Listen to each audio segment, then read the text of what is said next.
kasih. Waktu Pro 1 RRI Singaraja sekarang sudah menunjukkan pukul 11 lewat 56 menit. Benar ya? Bukan 6 menit maksud saya. Agak jauh sih jamnya ya. Baik, di pagi hari ini khusus spesial dalam rangka menyambut hari besarnya ya, hari besarnya pelelangan di Indonesia ya.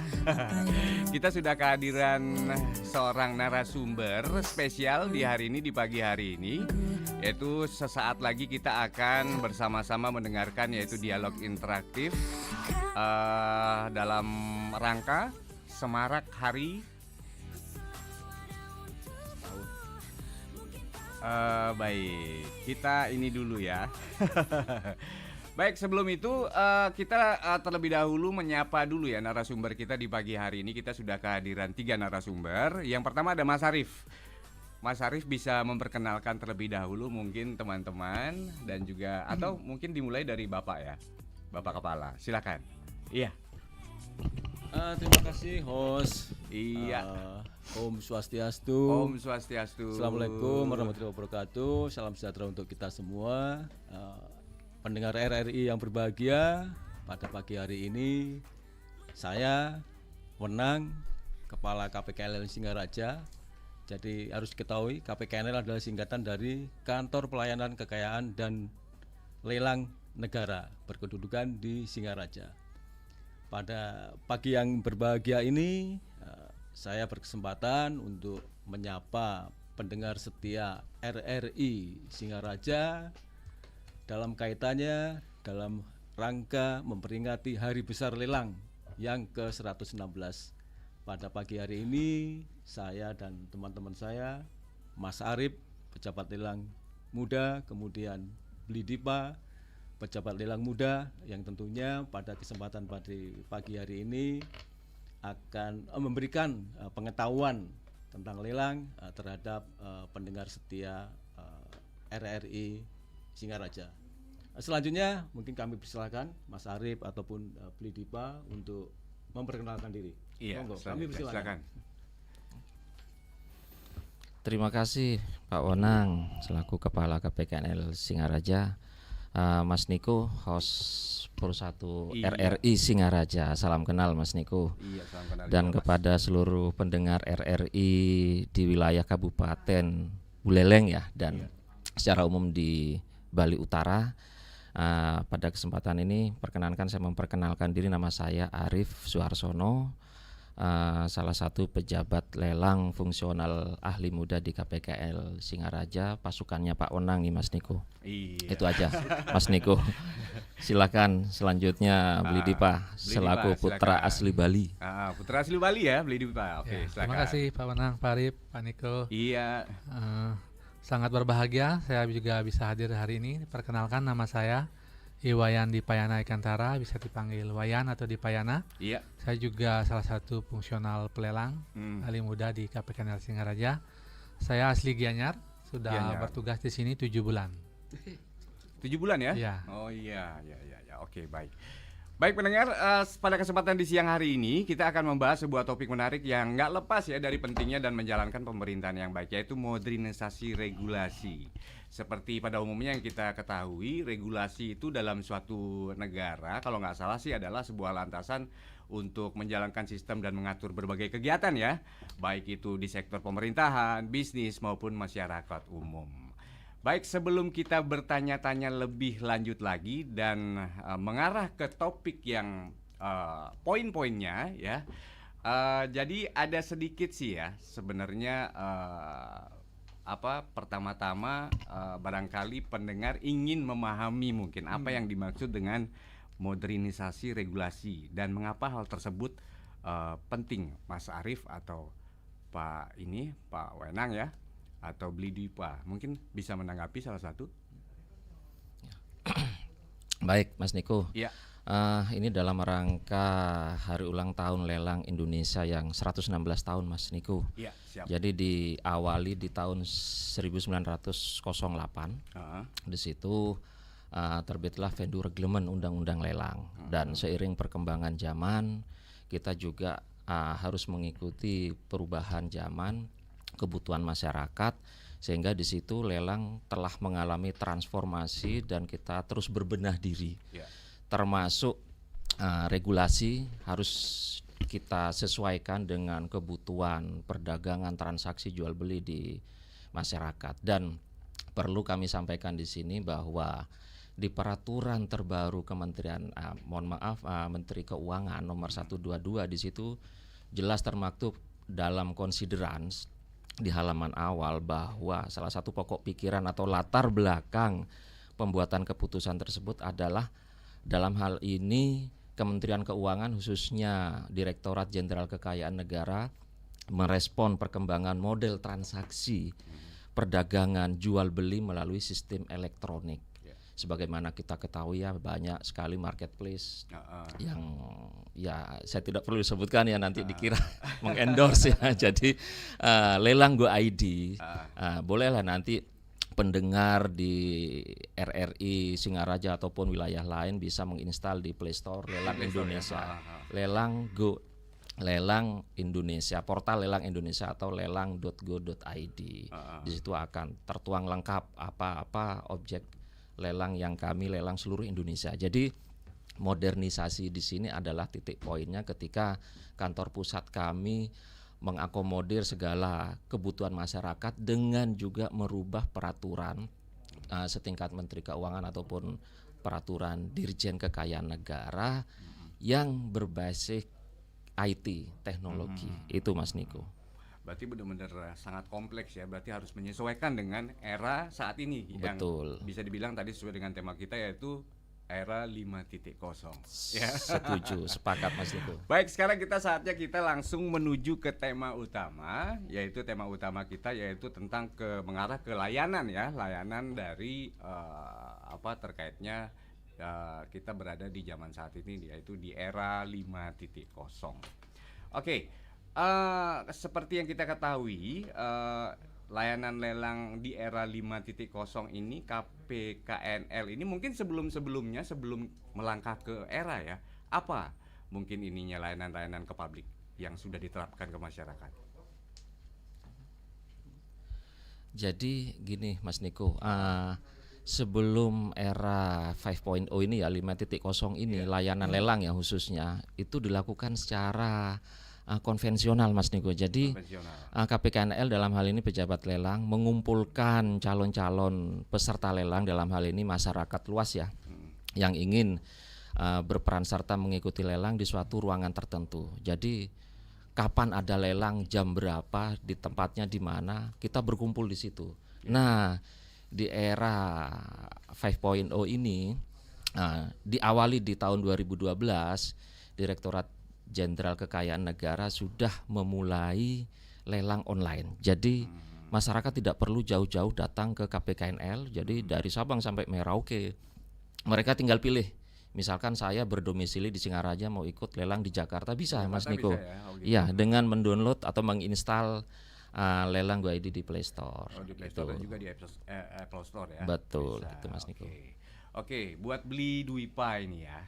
Mungkin kita mungkin bisa sedikit menjelaskan bagaimana dari pihak KPKNL ini menggunakan teknologi dalam melaksanakan layanan lelang di era 5.0 ini, dan mungkin ada sedikit kali ya manfaat apa yang diperoleh dari layanan KPKNL ini di era 5.0 ini.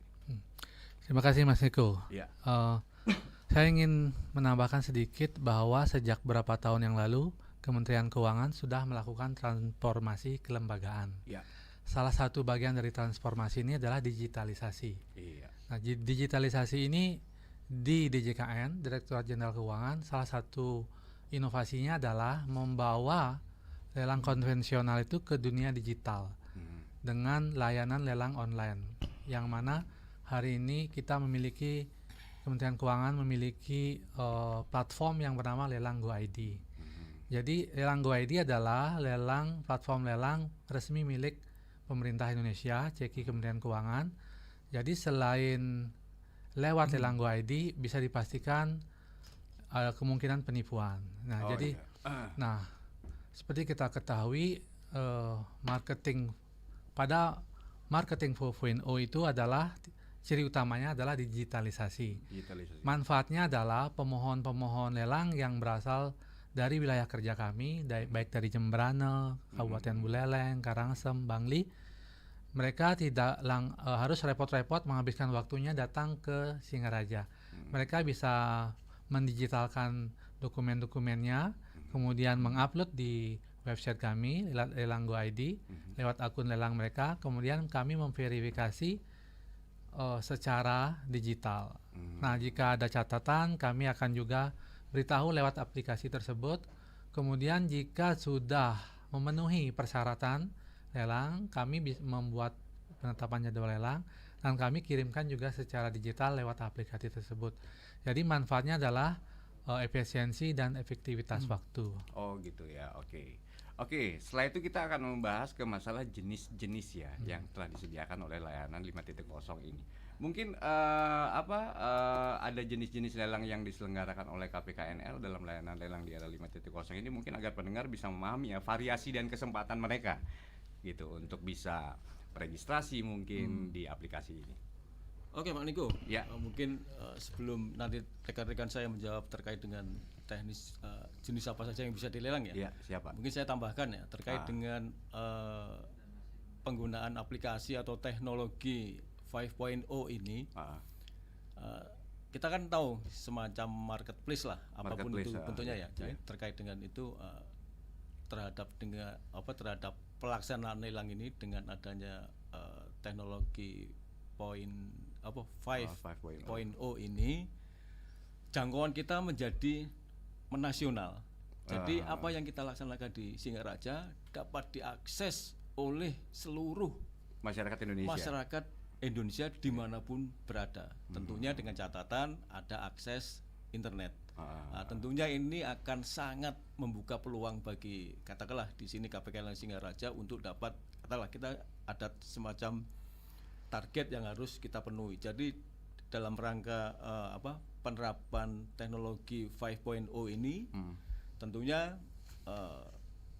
pembeli ataupun peminat bisa datang dari manapun di wilayah Indonesia. Tentunya ini akan sangat membantu kami, mungkin juga KPKN lain dalam rangka pemenuhan target. Jadi mungkin kegiatannya bisa dilaksanakan mungkin barangkali di Denpasar begitu. Mungkin ada yang registrasi mendaftar di Jakarta, bisa juga langsung Bisa datang juga, ya. Berarti walaupun mereka itu mendaftar melalui online. Gitu. Online. Oh, Nah, iya. itulah kelebihan seperti tadi yang disampaikan oleh Bli Dipa terkait dengan kita membawa era manual ke dalam pola digitalisasi. Tentunya seperti kita tahu kan kalau digital internet itu kan World Wide Web, jadi tidak terbatas. Nggak terbatas pokoknya. Jadi kami juga sangat terbantu dengan adanya penerapan teknologi 5.0 ini. Mungkin tambahan dari saya seperti itu terkait dengan tadi apa? Mungkin dari Mas Arief, mungkin dari Bli Dipa mungkin ingin menambahkan. Atau mungkin langsung dengan itu Mas tadi yang pertanyaan terkait jenis lelang, monggo. Jenis lelangnya mungkin silakan. Kalau jenis lelang ini Mas Niko secara garis besar ada dua ya. Yang pertama lelang wajib dan lelang sukarela. Yang namanya wajib kan mau tidak mau ya harus penjualannya melalui lelang. Ini biasanya karena peraturan perundang-undangan yang mengamanahkan seperti itu, atau pelaksanaan dari suatu putusan pengadilan atau yang dipersamakan dengan putusan pengadilan. Sedangkan lelang sukarela adalah seluruh masyarakat, seluruh lapisan masyarakat bisa menjadi pemohon lelang, baik itu perseorangan, swasta maupun badan hukum atau badan usaha. Jadi intinya itu lelang wajib, lelang sukarela, dan ini nanti anak-anaknya banyak ini. Wajib itu eksekusi dan non eksekusi. Eksekusi ini contohnya eksekusi pengadilan negeri. Eksekusi dari agunan-agunan kredit macetnya perbankan, itu kan, barang rampasan kejaksaan, itu kan, dan masih banyak lain, Mas Niko. Intinya di situ wajib dan sukarela. Mungkin bisa dijelaskan kali ya salah satu contoh-contohnya, mungkin jenis-jenis pelelangan wajib itu seperti apa, dan juga jenis-jenis pelayanan sukarela itu seperti apa. Mungkin lebih dominan mana ini, wajib atau sukarela yang sering di ini? Jika berdasarkan data yang kami punya di KPKNL Singaraja, dan mungkin ini juga hampir nasional ya, KPKNL se-Indonesia, memang sampai dengan detik ini masih didominasi oleh lelang wajib. Lelang wajib ya. Wajib, dan itu pun kalau kita iris lagi menjadi lelang eksekusi yang sangat dominan. Oh gitu. Contoh eksekusi tadi yang saya sebutkan, kayak lazimnya misalkan masyarakat butuh dana melalui perbankan, diambil kredit, mengagunkan rumah tanahnya, sertifikatnya, ketika macet karena suatu hal terpaksa bank minta ke KPKNL untuk melaksanakan lelang untuk mengambil pelunasan di situ. Oh, Jadi gitu. tujuan lelang adalah dalam hal ini sebagai fungsi publik ya, pelaksanaan suatu putusan ataupun pengikatan kebendaan. Di situ ya contohnya KPKNL melelang agunan aset dari perbankan milik nasabahnya yang macet itu Mas Niko. Itu yang sangat familiar terjadi di masyarakat lah. Iya. Yang sangat familiar sekali itu. Atau mungkin yang nomor 2 ya Pak Wenang ya Mas Dipa, ketika kita melelang barang inventaris kantor. Ya, contoh punya RRI misalkan yang sudah melewati masa bisa tahun didaftarkan tertentu. itu ya, bisa didaftarkan. Bisa, itu masuk lelang wajib yang non eksekusi barang milik negara. Iya. Karena dari siklus pengelolaan BMN di titik akhir sebelum penghapusan dilakukanlah lelang. Oh gitu. Dalam rangka penghapusan tersebut. Jadi untuk durasi waktu untuk pengadaan lelang tersebut mungkin butuh waktu berapa lama itu? Dalam hal ini untuk pendaftaran ya, tadi yang disampaikan sama Pak Dipa bisa dilakukan secara online. Mungkin dalam waktu pemohon bisa mengupload setengah hari. Kami juga bisa merespon. Kami kan juga punya SOP tergantung jenis lelangnya, tergantung banyaknya berkas. Jadi kalau ancar-ancar waktu ya antara 1 hari sampai 7 hari. Kalau BMN ini 1 hari kami selesai Mas Niko. 1 hari bisa selesai. Selesai untuk dan dapat langsung penetapan. diproses itu ya. Iya, untuk menunggu waktu lelangnya paling butuh waktu 7 hari lah kurang lebih. 7 hari. Gitu. Baik, sekarang kita mengarah ke Bli Dipa. Bli Dipa, mungkin ini kita bisa menjelaskan barangkali ya untuk tahapan pendaftaran dan bagaimana calon peserta itu bisa berpartisipasi dalam layanan lelang di era 5.0 di KPKNL. Mungkin pendengar yang tertarik mungkin dapat mengikuti prosesnya dengan baik. Untuk pendaftaran sangat-sangat mudah. Seperti tadi dijelaskan, lelang Go ID itu kalau kita cek nanti teman-teman pemirsa bisa langsung cek, lelang Go ID itu adalah memuat layanan lelang di seluruh wilayah kerja Indonesia KPKNL. Nah, kalau mau ikut lelang yang di Singaraja bisa di search KPKNL Singaraja, akan di-short daftar lot lelang yang dilakukan lelang oleh Singaraja. Nah, untuk teman-teman yang ingin ikut lelang tinggal klik ikut lelang. Namun sebelum itu didahului harus ada pembuatan akun. Akun lelang namanya. Sekali pembuat akun itu bisa digunakan untuk seumur hidup. Berarti bebas menggunakan email apa saja yang penting. Syarat-syaratnya membuat akun adalah adanya KTP dan NPWP, kemudian alamat email, kemudian nomor rekening. Nomor rekening itu tujuannya untuk mengembalikan jika kalah lelang. Lelang ini kan ada uang jaminan sebagai tanda keseriusan ikut lelang. Misalkan nilai limit suatu motor RRI yang dilelang, misalkan motor Honda RRI dilelang, harga limitnya adalah 1 juta. Ada uang jaminannya 200.000. Berapa persen itu dari biasanya kurang lebih 20%. 20% ya. Bisa sampai 50% nanti diumumkan di pengumuman lelang di website itu. Nanti kalau kalah uang jaminannya itu dikembalikan 100% tanpa potongan. 100% tanpa biaya administrasi apapun ya. Waduh, luar biasa. Jadi berarti kira-kira itu ada batas pesertanya nggak yang untuk mengikuti lelang ini? Dibatasi nggak? Nggak dibatasi. Bisa di seluruh Indonesia. Saya sewaktu lelang kendaraan di Sulawesi sering pesertanya dari Jawa yang menang dari Kalimantan ya. Dari Kalimantan ya. Oh, berarti misalkan plat DK berarti tinggal dimutasi aja di sana. Jadi untuk urusan mutasi itu terserah ini ya. Yang dapetin berarti ya. Oh gitu. Berarti sekarang syarat-syarat nih, mungkin ada dokumen-dokumen nih, dokumen-dokumen khusus mungkin atau apa misalkan nih agunan rumah yang mungkin mengalami kredit macet mungkin ya. Seperti itu. Mungkin proses yang harus dilengkapi itu apa, Mas Dipa? Bagus nih pertanyaannya. Memang dari seperti dibilang oleh Pak Arif tadi, lelang itu kan jenis banyak macamnya banyak ya Pak. Tapi majority mayoritasnya itu lelang eksekusi hak tanggungan, yaitu lelang-lelang yang diajukan atas jaminan-jaminan kredit oleh lembaga keuangan baik perbankan maupun koperasi dan lembaga yang ini. Syarat utamanya harus diikat hak tanggungan istilahnya, hak tanggungan.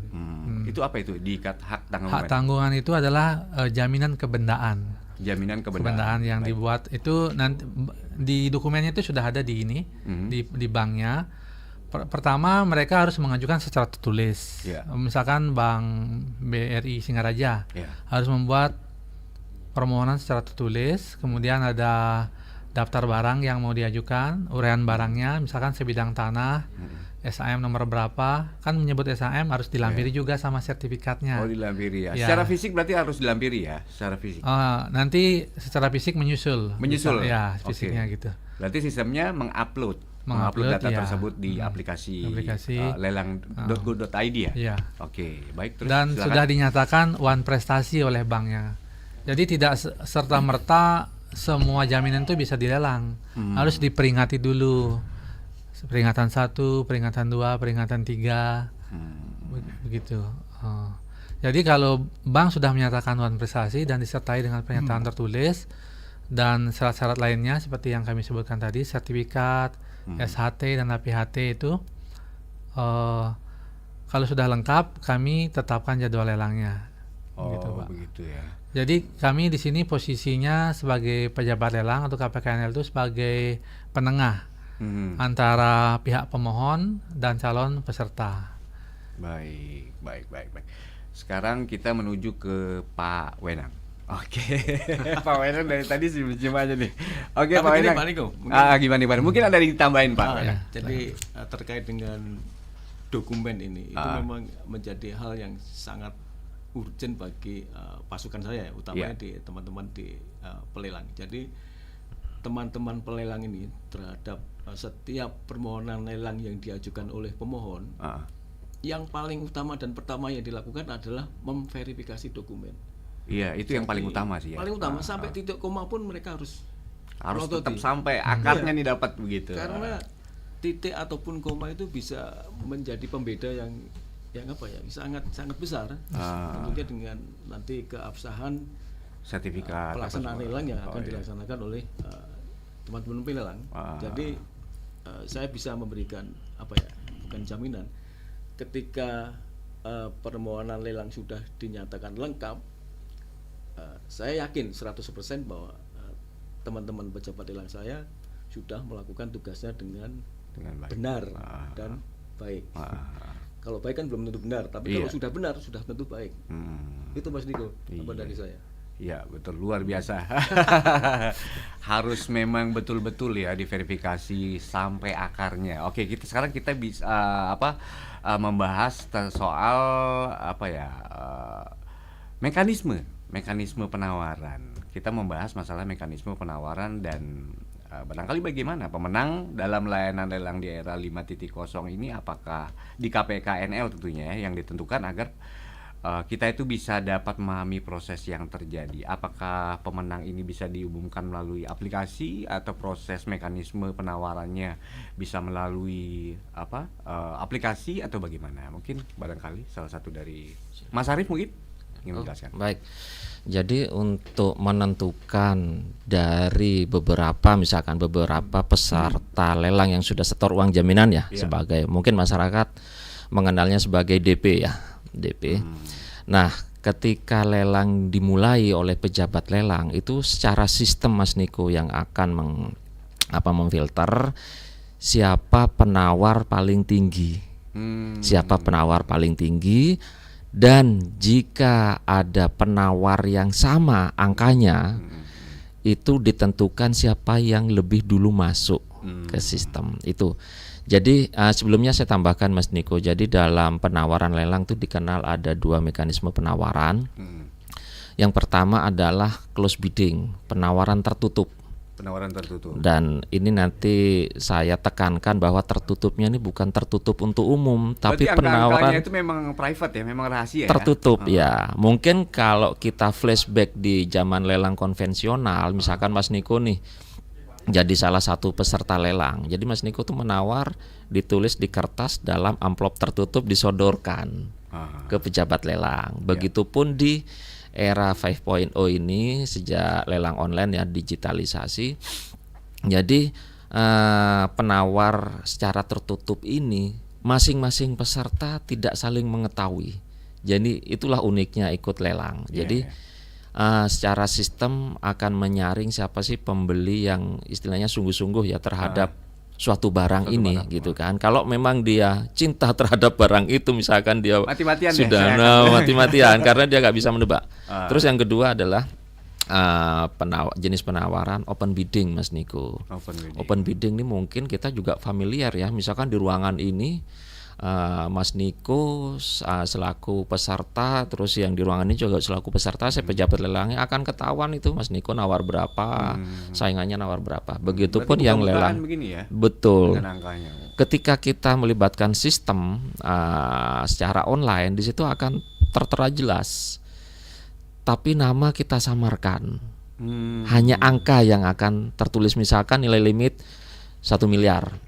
Di situ akan terpampang 1 miliar 100 dengan kode, misalkan ada angka, huruf, terus ada kode bintang-bintang untuk menyamarkan. Ini untuk menutup kemungkinan ada penyalahgunaan ya, di hack atau apa yang di luar sana.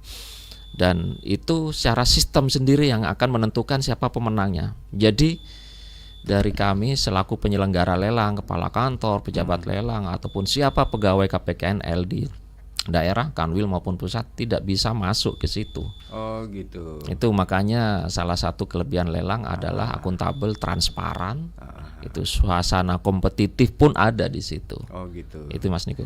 Berarti pada dasarnya intinya pada saat mekanisme penawaran lelang dilaksanakan itu melalui online bisa ya? Bisa. Ya, bisa. Sekarang online. Nah, mungkin gini ya, apakah pernah di saat melakukan pelaksanaan pelelangan tersebut, karena kan setiap kecepatan bandwidth internet itu kan beda-beda, ada yang lola, mungkin mereka pada saat itu mungkin ada yang terlambat untuk mengajukan angka, itu pernah nggak mengalami seperti itu?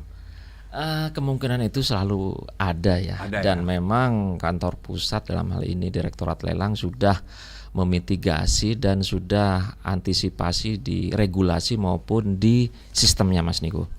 Ketika ada kondisi misalkan force majeure gitu ya, sistem down, atau ada tadi peserta yang telat gitu kan, itu memang sudah kita batasin kan, ada namanya kepala risalah lelang, Mas Niko, semacam rule of game-nya orang ikut lelang. Di situ harus dipahami. Jika waktu lelang konvensional kita bacakan, dan orang yang misalkan tadi yang dicontohkan Mas Niko, dia lupa atau apa, itu sudah di luar ketentuan ini. Jadi memang orang itu dianggap mengetahui ketika dia sudah setor uang jaminan, berarti dia juga sudah dianggap mengetahui kepala risalah lelang. Kepala risalah lelang itu apa? Di situ ada termaktub klausul-klausul hak dan kewajiban para pihak, penjual dan calon pembeli. Di situ itu harus dipatuhi memang. Oh, itu gitu. Mas Niko. Iya. Berarti memang sudah ada antisipasinya ya, seperti Pasti. itu. Oke. Baik, sekarang sudah pukul 11:35. Nanti kita lanjutkan lagi obrolannya ya, Pak Mas Arief, Beli Dwipa, dan juga Pak Wenang. Jadi sebelumnya jangan kemana-mana pendengar. Buat pendengar setiap perusahaan RRI Singaraja yang ingin berpartisipasi, mungkin yang ingin bertanya-tanya ya, bagaimana lebih detailnya lagi kita biar ya, silakan langsung ya bertanya-tanya kepada narasumber kita melalui line telepon di 0362246444 terkait topik yang kita bahas di pagi hari ini, dan juga via WhatsApp ya di 081139999790. Baik, tetaplah bersama kami di siaran kanal Informasi dan Inspirasi. Assalamualaikum, Mam. Apa kabar? Mama sehat kan? Kakinya sudah nggak sakit-sakit lagi kan, Ma? Ma, hari ini alhamdulillah saya dapat bonus dari atasan. Terima kasih ya, Ma, sudah mendoakan anakmu ini. Ma, hari ini aku dapat masalah. Saya sedih sekali. Ma, Lebaran ini saya tidak bisa pulang. Maafkan anakmu ya, Ma, karena tidak bisa melihat pesanmu, Ma. Maafkan, Ma. Seandainya Mama masih ada, pasti Mama bisa menjawab WA aku ini. Ma, aku rindu. Rindu yang paling berat adalah merindukan mereka yang sudah tiada.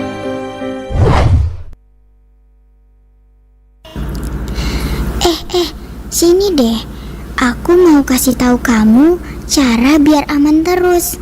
Pertama, rajin-rajin minum vitamin biar kuat lari-lari dari virus. Kedua, sering-sering cuci tangan, terutama habis pegang barang, buat jaga diri, kayak sapu, kemoceng, atau raket. Ketiga, tutup mulut. Kalau lagi batuk, bersin sama pas nelpon orang buat minta tolong. Keempat, harus jaga jarak biar bisa kabur dan ngumpet kayak aku sekarang. Dede, di mana kamu? Aku break dulu ya, biar nggak ketahuan.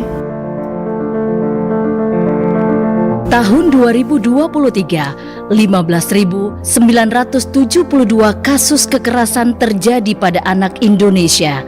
Jika Anda melihat, mengalami, amankan mereka atau laporkan ke pihak berwenang.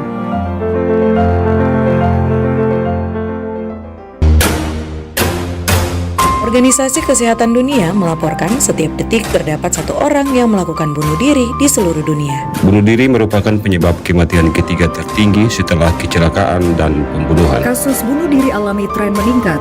Indonesia darurat isu kesehatan mental.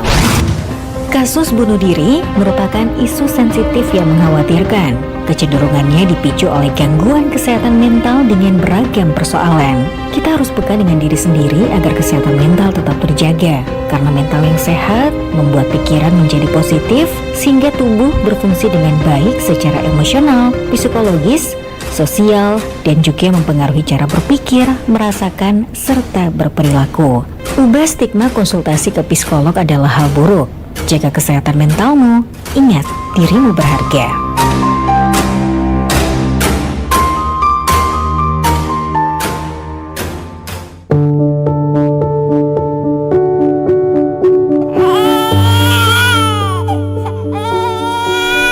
Bulan aku dikandung mama.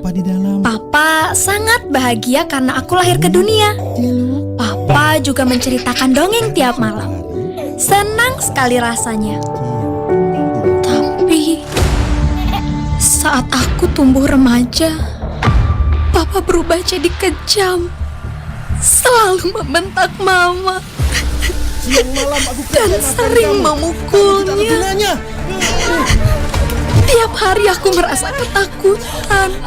Anak tidak tahu berterima kasih. Dan kena sasaran Papa. Kamu juga. Akhirnya, Mama dan aku memberanikan diri melapor pada pihak berwenang. Karena kami berhak mendapat kasih sayang, bukan kekerasan. Iming-iming keuntungan bulanan, uang ratusan juta raib di investasi bodong. Kehilangan uang ratusan juta, korban investasi bodong alami depresi. 2 tahun tertipu investasi bodong, korban rugi ratusan juta rupiah. Praktik penipuan dengan tawaran investasi bodong masih terus memakan korban. Jangan sampai Anda tergiur dan menjadi korban selanjutnya. Waspadai investasi bodong, cermat sebelum berinvestasi.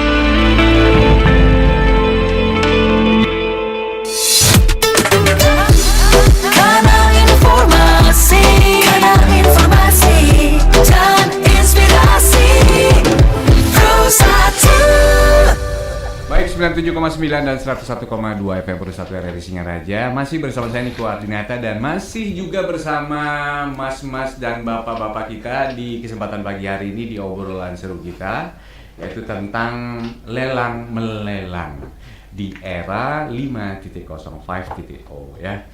Oke, baik, sebelum kita melangkah lebih jauh lagi tentang pelelangan, mungkin kita pengen bertanya terlebih dahulu ke Mas Arif. Sebenarnya mungkin sejarah lelang ini sebenarnya dimulai dari mana ya? Kok bisa begitu loh ya? Gimana Mas? Baik Mas Niko, ini kita harus flashback ya, asalnya lelang ya. Jika ada penulis Yunani Herodotus ya, 500 sebelum Masehi, ini mohon maaf ya mungkin didengar di zaman milenial atau saat ini mungkin kurang pantas ya Mas Niko ya. Tapi ini kita belajar sejarah ketika waktu itu bangsa Yunani ingin anaknya dipersunting oleh perjaka itu dengan cara dilelang. Dilelang ya. Dan itu pun cara penawarannya sangat unik, yaitu dikenal istilah descending ya. Turun-turun. Dan mungkin kita akan bertanya, kok ada penawaran turun-turun, kan katanya ingin mencari harga tertinggi. Nah, biasanya kan kalau lelang naik-naik kan, bersaing semakin tinggi. Nah, ternyata setelah kami cermati, yang dimaksud turun-turun ini adalah dari perspektif penjual. Misalkan si penjual menawarkan 1 miliar gitu kan, kayak kita tawar-tawaran sepeda motor biasa gitu kan, ada peminat gitu kan. Terus si A menawar dimulai dari 500 juta gitu kan, ada yang lain 600 juta gitu kan. Terus gak bergerak nih, otomatis kan penjualnya akan menurunkan kan, dari 1 miliar ke 900. Terus akhirnya si calon pembeli ini dia naik, penjualnya akan turun, akan ketemu nanti titiknya. Itulah yang dinamakan mencari nilai tertinggi dengan cara turun-turun gitu kan. Tetap harus di atas nilai dasar yang diinginkan penjual. Gak mungkin dia kalau wah saya target saya laku 700 kalau dia 600 ya bisa saja, cuma ini kan di luar kelaziman. Itu yang pertama Mas Niko. Terus kita mengenal dulu zaman Civil War ya di Amerika, saya lupa tahunnya. Ketika ada barang rampasan perang atau sisa-sisa perang di USA sana, itu dikenal dengan colonel auction. Jadi hanya prajurit yang berpangkat kolonel yang boleh melaksanakan lelang. Sehingga di suatu ketika di zaman era sekarang pun, untuk mengenang masa-masa itu di Amerika sana, sesekali mereka berpakaian layaknya kolonel dalam memimpin lelang. Terus ada candle auction, ini ada di Inggris. Jadi lelang dimulai ketika lilin dinyalakan. Tapi pesertanya pasti tidak tahu kapan lilin itu padam, dan lelang itu berakhir ketika lilinnya itu mati dan padam. Siapa yang tertinggi itu ditunjuk sebagai pemenang. Itu yang di dunia ya. Awalnya memang dari rampasan perang, perbudakan. Kalau di Indonesia dimulai di era 1908 Mas Niko. Era Vendu Reglement ya. Suatu peraturan yang dibuat oleh Gubernur Jenderal bersama Volkskrant waktu itu ya. Mungkin era sekarang kayak DPR-nya lah. Dan itu jadi undang-undang lelang ya, undang-undang lelang. Dan itu memang dimulai sejak para company ini mutasi, misalkan dari Jakarta mutasi ke Surabaya, dan barang rumah tangganya mereka itulah yang dilelang karena pindah tugas, pindah mutasi. Ya nggak mungkin mereka bawa ya. Betul. Ya udah lelang aja. Gitu. Sejarahnya seperti itu Mas. Sejarah seperti itu. Baik pendengar, kami akan memberikan kesempatan buat pendengar untuk bergabung bersama kami, berpartisipasi, mungkin barangkali ingin bertanya-tanya tentang pelelangan digital ini di 0362 24644 dan juga di 0811 399 9790. Dan di pagi hari ini, di siang hari ini sudah ada yang masuk. Langsung aja ya kita bacakan dari Bapak Nyoman Sudarsane di Bakti Srage. Selamat siang kepada narasumber dari kantor KPKNL Buleleng. Kami ucapkan selamat ulang tahun lelang yang ke-116. Semoga KPKNL terus dapat meningkatkan layanan lelang dengan lancar melalui transformasi digitalisasi online. Ada pertanyaan, bagaimana proses syarat pelaksanaan lelang? Terima kasih. Itu dari Pak Nyoman Sudarsane ya. Mungkin salah satu beli Pak mungkin syarat mengajukan permohonan apa jadi peserta mungkin. Nah mungkin itu, ini belum dijelaskan sih, di sini belum diketik. Ada kalau kemungkinan mungkin peserta kali ya, kemungkinan besar jadi peserta ya, karena beliau seorang pribadi. Seperti syaratnya sangat mudah, yaitu buat akun. Itu aja syaratnya. Buat akun. Syarat membuat akun adalah punya KTP, punya NPWP, punya email, punya nomor rekening tabungan. Ya. NPWP berarti harus wajib ya? Wajib, NPWP Pak. ya. Oke, Ya. baik. Gitu. Baik, pertanyaan yang kedua yang datang dari 081339336785. Mohon maaf izin bertanya terkait lelang. Perkenalkan, saya Dika dari Desa Pemaron. Saya ingin bertanya terkait jaminan bank berupa tanah atau rumah yang dilelang. Itu sama dengan sita bank? Tanda tanya. Apakah rumah masih bisa ditempati kalau sudah dilelang? Terima kasih. Baik, silakan mungkin Pak Wenan atau Mas Arief yang ingin menanggapi. Baik, tadi dari Pemaron ya, berarti nggak jauh ya, masih dalam kota Singaraja. Tadi pertanyaannya apa itu? Sita ya, lelang, tanah rumah sita lelang. Oh mungkin gini, saya jabarkan atau saya jelaskan secara umum ya. Jadi yang dimaksud lelang di sini adalah pelaksanaan dari atau suatu bentuk pelaksanaan eksekusi ya. Putusan pengadilan atau yang dipersamakan dengan itu contohnya dari hak tanggungan.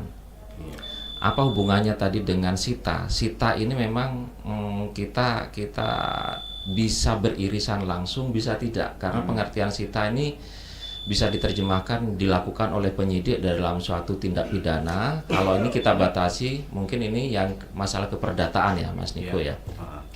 Jadi penyitaan ini adalah suatu tindakan yang dilakukan oleh jurusita yang diberikan kewenangan untuk melakukan tindakan-tindakan penyitaan dan meletakkan tanda-tanda penyitaan untuk suatu kepentingan dari pemohon ataupun penggugat. Jadi dibuat semacam status quo dulu biar tidak dialihkan untuk nanti tujuan akhirnya adalah dilelang. Itu jadi memang tergantung jenis lelangnya nih. Kalau lelang pengadilan wajib dilakukan sita dulu. Tapi jika berasal dari aset bank yang dimohonkan di hak tanggungan tidak wajib dilakukan penyitaan karena penyitaan ini sudah dipersamakan dengan hak tanggungan tadi. Hak tanggungan gitu. Lalu apakah rumah atau tanah itu bisa ditempati kalau sudah dilelang? Mungkin itu pertanyaan yang kedua dari siapa ya? Dika ya. Oh iya, memang pertanyaan dari masyarakat nih beraneka ragam ya. Ya betul. Itu mungkin yang dimaksud adalah ketika lelang suatu barang tetap, misalkan rumah, tanah yang di atasnya ada rumah, bangunan, gudang, pabrik. Jika berpenghuni mungkin maksudnya seperti itu. Ya sesuai yang kita tuangkan salah satu klausul di risalah lelang.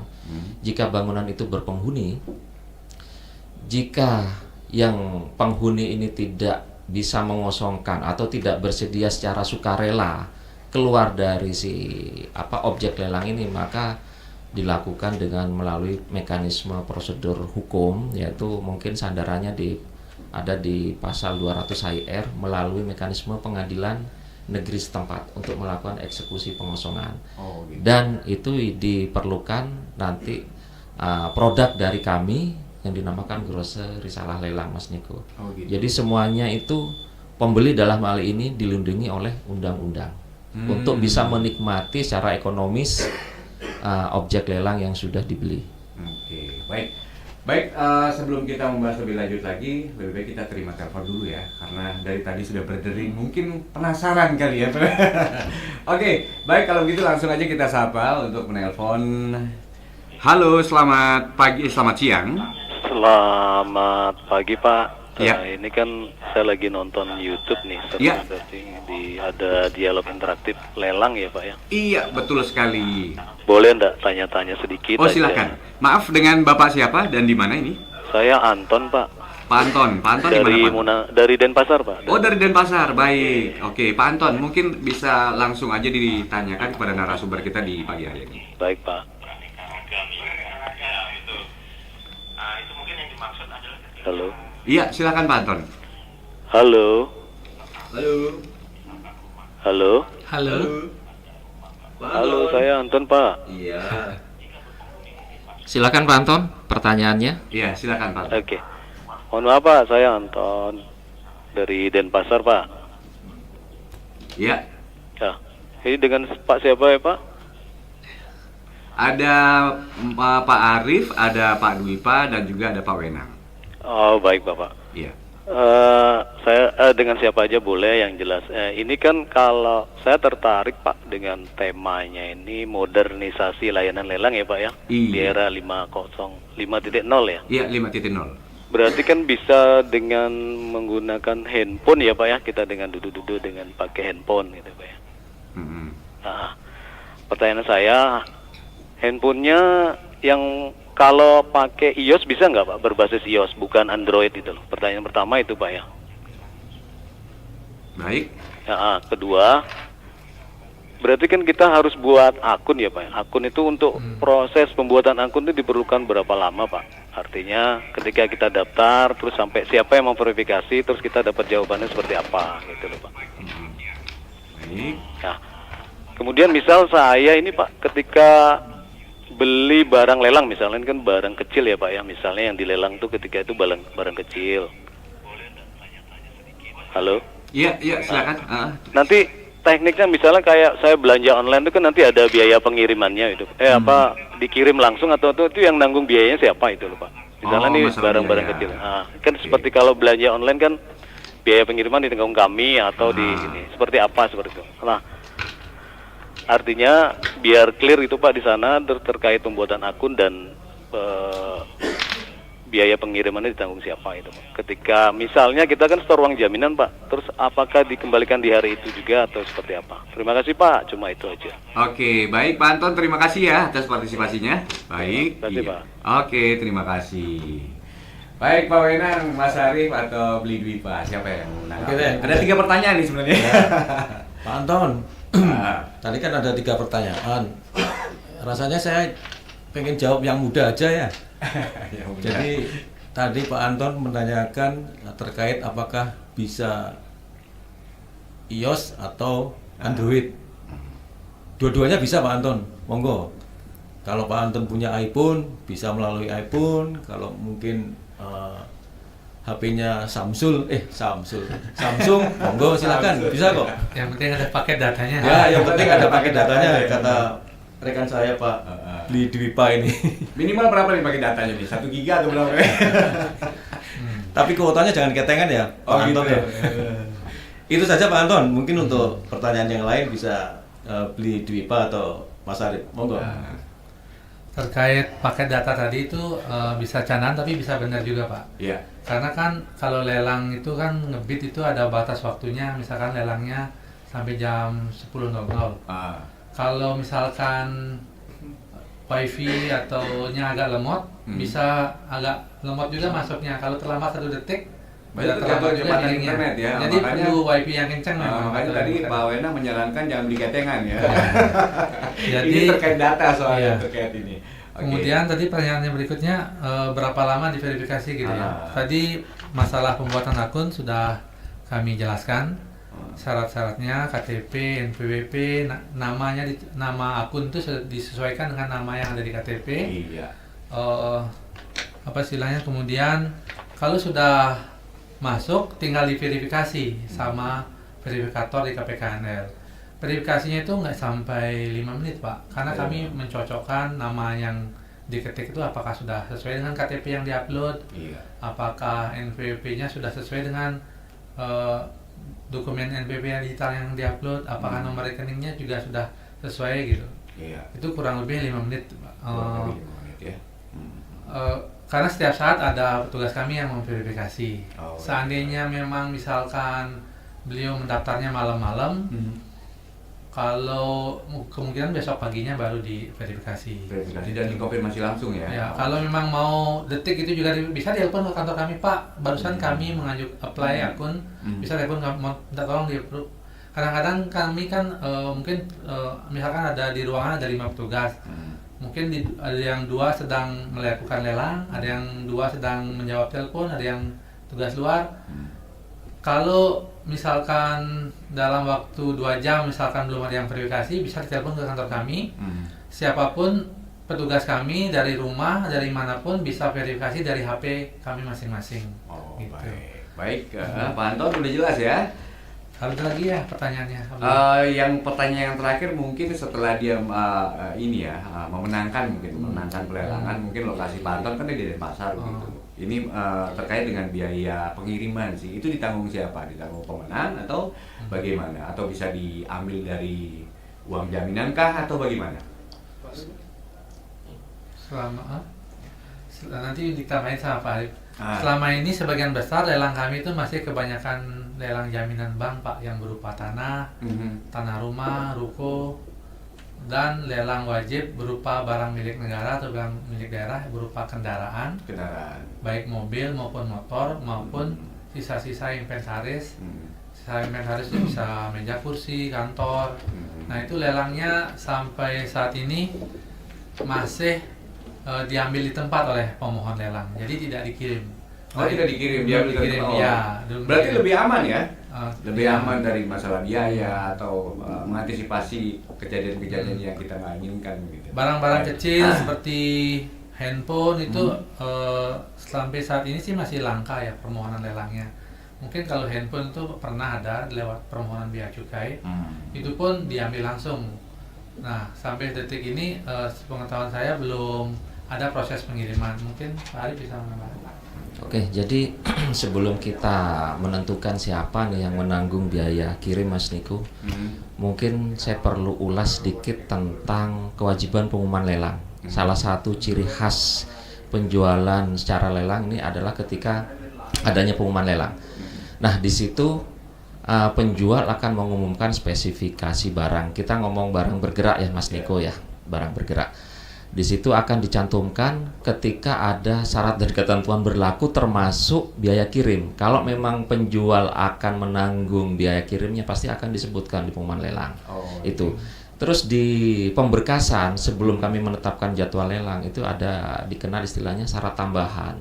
Syarat tambahan itu juga di situ dicantumkan apakah biaya kirim nanti akan ditanggung penjual ataukah pembeli ataukah 50-50 atau seperti apa mekanismenya.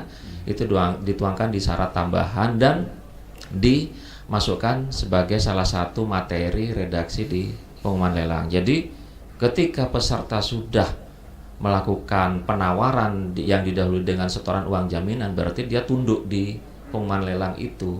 Jadi dia tidak bisa komplain lagi, oh ini harusnya ditanggung penjual atau saya gitu. Karena semuanya jelas di pengumuman lelang Mas Niko.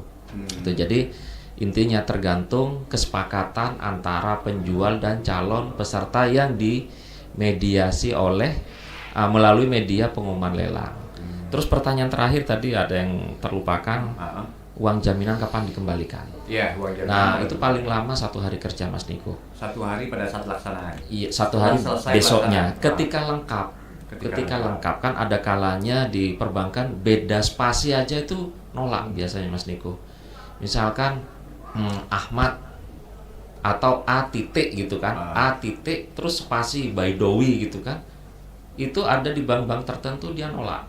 Biasanya kan nih peserta lelang yang kalah sudah gelisah duluan kan, tidak usah sungkan-sungkan hubungi KPKNL dengan media, ada kok lengkap media saluran kami WA ataupun kantor Mas Niko. Baik itu. Baik, satu pertanyaan terakhir dari kami yaitu mungkin kita sekarang berbicara masalah langkah-langkah yang dilakukan oleh KPKNL ya. Jadi di sini tujuannya sih untuk meningkatkan sistem keamanan dalam layanan lelang di era apalagi di era 5.0 ini ya. Nah, mungkin bagaimana upaya KPKNL ini dalam meningkatkan sistem keamanan dalam layanan lelang di era 5.0? Mungkin Pak Wenang. Oke Pak Niko, ya. Terima kasih terkait dengan faktor keamanan ya. Keamanan dan mungkin juga dari pejabat lelang saya bisa menambahkan. Tapi intinya begini, terkait dengan keamanan lelang ini tentunya saya selaku kepala KPKNL Singaraja tentunya berharap kepada para pendengar ya, kaitannya nanti sekiranya ada penawaran, misalkan ada entah siapapun yang menawarkan untuk membeli lelang, kemudian ditawarkan harga yang katakanlah tidak wajar, itu jangan dihiraukan. Karena apa? Karena harga yang telah ditetapkan untuk dapat dilaksanakan lelang itu sudah melalui mekanisme ataupun formula sesuai dengan ketentuan. Jadi sekiranya nanti para pendengar mendapatkan penawaran untuk membeli lelang dengan harga tertentu, jangan percaya. ketika mendapatkan informasi itu langsung saja hubungi kami, KPKNL Singaraja ataupun Denpasar untuk wilayah di Bali. Kalau di luar Bali, di seluruh Indonesia ada 71 KPKNL. Silakan menghubungi KPKNL terdekat. Kemudian tindakan preventif berikutnya adalah jangan percaya dengan janji-janji untuk dimenangkan lelang. Karena penunjukan pemenang lelang itu melalui sistem. Jadi itu kita tidak bisa ganggu gugat, dan itu juga harus pendengar yang budiman, mungkin saya sampaikan bahwa Bapak Ibu harus melakukan penawaran di atas harga yang telah ditetapkan, baru bisa ditetapkan sebagai pemenang. Itu pun bukan pejabat lelang yang akan menentukan, tapi sistem yang menentukan. Sistem yang menentukan, pejabat lelang baru akan menyampaikan. Kemudian yang ketiga mungkin tindakan preventif kuratif berikutnya adalah ketika ada penawaran lelang kemudian mereka meminta untuk mentransfer ke rekening pribadi, tolak saja langsung, jangan dihiraukan. Itu jelas penipuan, karena untuk pelaksanaan lelang hanya ada satu rekening, jadi rekening penampungan di KPKNL Singaraja ataupun mungkin di KPKNL di seluruh Indonesia. Jadi ketika ada penawaran untuk mengikuti lelang dengan meminta untuk ditransfer ke rekening pribadi, tolak saja. Itu dari saya. Mungkin tambah dari teman-teman. Ya, mungkin dari teman-teman, mungkin Mas Arief beli Pak. Izin menambahkan Pak. Iya. Memang Pak, beberapa kali kami mengalami keluhan dari masyarakat yang kena penipuan lelang Pak. Penipuan lelang, yang ya? mengatasnamakan instansi kami. Padahal itu adalah penipuan. Beberapa saat komplotannya sudah pernah ditangkap oleh Mabes Polri, namun masih marak terjadi. Caranya adalah check and recheck. Biasanya penyebaran informasinya adalah lewat WA.